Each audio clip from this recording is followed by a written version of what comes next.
এটা হচ্ছে ফেরাউনের মেয়ের চুল আঁচড়ে দিত একজন দাসী, যার হাত থেকে একদিন চিরুনি পড়ে গিয়েছিল। সে বলেছিল বিসমিল্লাহ বলে চিরুনি উঠিয়েছে, উঠে আবার আচড়ানো শুরু করেছে। এখন এর মেয়ে শুনে ফেলেছে বিসমিল্লাহ বলে উঠিয়েছে। সেই মেয়ে ফেরাউনকে বলল যে আপনাকে বাদ দিয়ে এই দাসী আরেকজনকে ইলাহ মানছে। তখন সেই দাসীকে গ্রেপ্তার করা হলো। তুমি কার উপাসনা করছো, কার ইবাদত করছো? সে দাসী বলছে আমি এক আল্লাহর ইবাদত করি। কে আল্লাহ? যে আল্লাহ আমাকে সৃষ্টি করেছেন, যে আল্লাহ আমার রব, যে আল্লাহ আপনারও রব। ফেরাউনকে মুখের উপর বলে দিল। এবার ফেরাউন তাকে ধরে বলছে ফিরে আসো তোমার মতাদর্শ থেকে, না হলে তোমাকে জীবন্ত আগুনে পুড়িয়ে মার। কি বলছে? আগুনে পুড়িয়ে মার।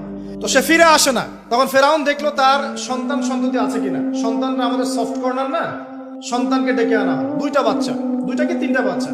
বলছে ফিরে আসো, আমাকে ইলাহ বলে স্বীকার করো, না হলে তোমার সন্তানদেরকে আগুনে ফেলে দিব। সেই মহিলা বলছে আমার তো মাত্র 3টা সন্তান, আমার যদি